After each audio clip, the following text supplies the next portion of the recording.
Hello, hi everyone. This is Shrija. Welcome to Skin or Real, where I talk all things skincare. So if you like skincare related content, then make sure that you're subscribed.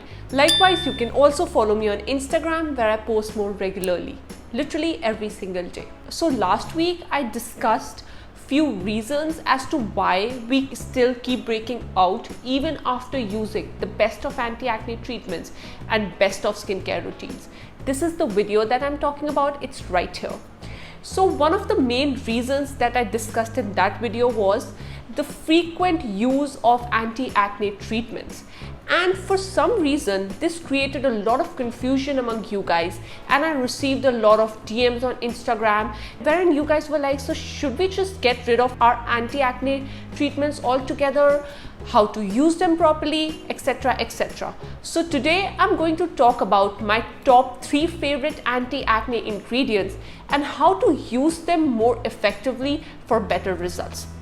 So starting with ingredient number 1, and that is salicylic acid. Salicylic acid is the most common type of beta hydroxy acid, which is keratolitic and comedolic in nature. As a keratolitic agent, it is able to normalize the process of shedding of dead skin cells and helps unclog pores. As a comedolitic agent, it is able to get deep inside your sebum-filled pores, unclog it, and facilitate the smooth movement of oil on your skin. It can do so because salicylic acid is oil soluble in nature, and because of this, it can penetrate deep into your pores. Salicylic acid is also anti-inflammatory and antibacterial in nature. So it can help with skin inflammation along with fighting off acne bacteria. It actually targets the first stage of acne, which is a microcomedone. Remember, the big inflamed bump that you see on your face is actually the last stage of acne. So if you want to get rid of your acne cycle, then you actually need to treat the first stage, which is a microcomedone.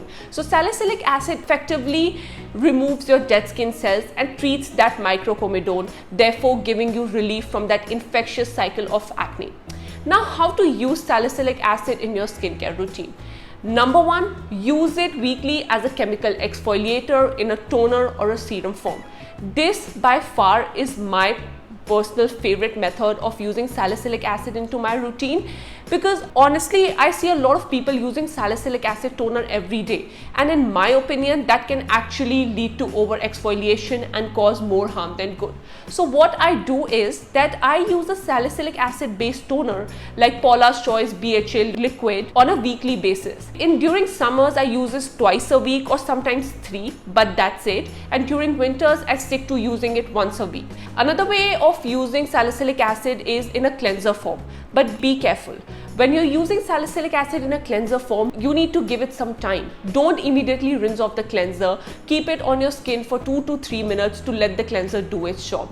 This method is highly effective for people who have sensitive skin and cannot actually tolerate the irritating effects of a leave-on salicylic acid product. The last way to use salicylic acid is to buffer it up with your moisturizer. You can actually mix a salicylic acid serum in your moisturizer and apply it on your face. This can reduce the effectiveness of the salicylic acid slight a bit, but in the long term it is less irritating and can be used by people who have sensitive skin. However, do keep in mind that with salicylic acid, some people might purge because it is decongesting your pores. So your clogged pores will actually come to the surface at a faster rate, and you might experience big inflamed pimples and bumps, and that purging period can last from somewhere 2 weeks to about 6 weeks. So yeah, you need to be careful regarding this period while using a salicylic acid product. The second ingredient on my list is benzoyl peroxide or BPO gel. This is by far the oldest anti-acne ingredient, which can actually leave your pillows looking like this if you're not careful.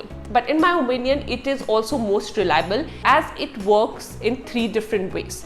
Number 1, as an anti-inflammatory comedolitic agent, it is able to unclog your pores.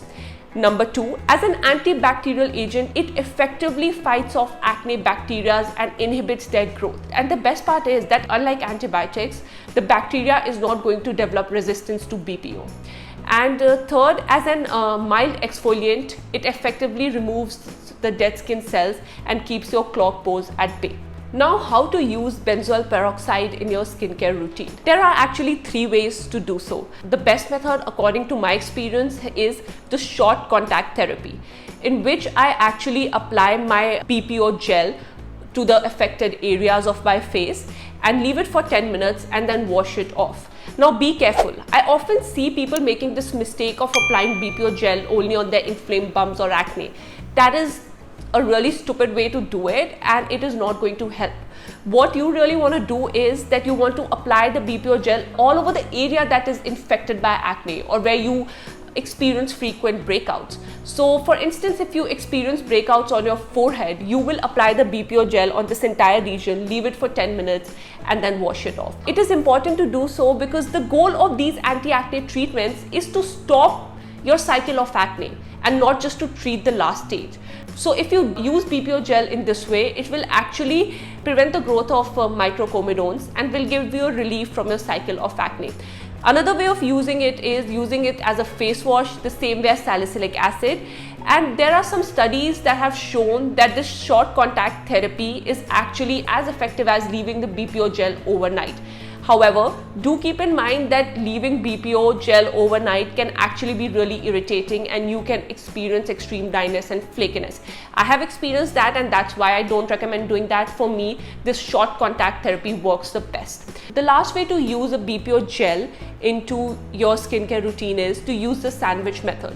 What you can do is first clean your face, apply a layer of moisturizer, wait for 5 to 10 minutes, let the moisturizer dry in completely, and then apply the BPO gel all over the affected area and wait for that to dry out, and then just use a pea-sized amount of moisturizer to seal everything in. This can again reduce the effectiveness of the BPO gel slightly, but it is less irritating in the long run and is a great option for people who have sensitive skin.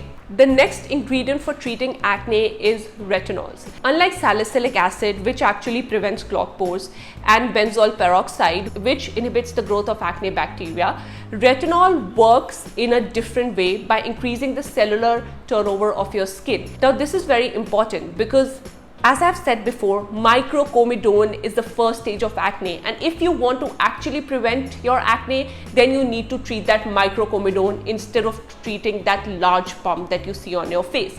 So retinol actually works on that tiny microcomedone and helps in stopping the cycle of acne. Apart from ramping up the cellular turnover of your skin, it also helps with inflammation and reduces flare up in the skin along with unclogging pores. Retinol is one of the gold standard ingredients when it comes to treating acne, but it can also be highly irritating, so you need to be careful with it.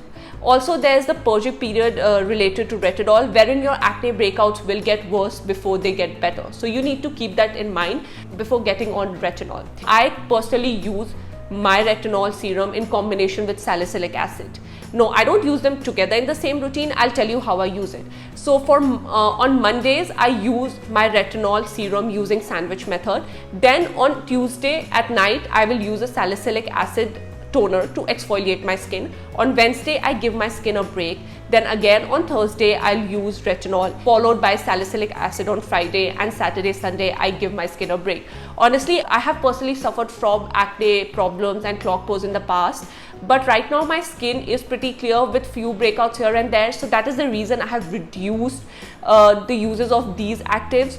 But in my opinion, retinol works really well with salicylic acid, but I do not recommend using them in the same routine because it can be highly irritating.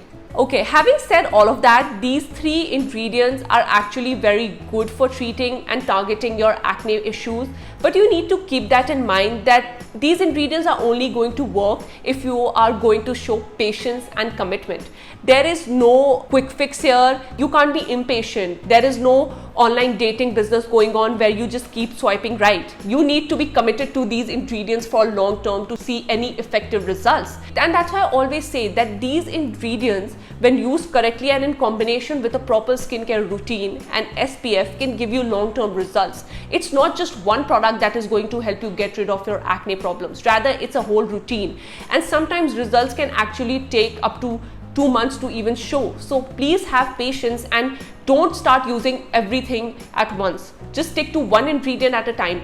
Incorporate one active ingredient into your routine and see how your skin reacts to it. So that was it from my side. I hope you learned something new today, and if you did, then please don't forget to like, share and subscribe. I'll see you next time.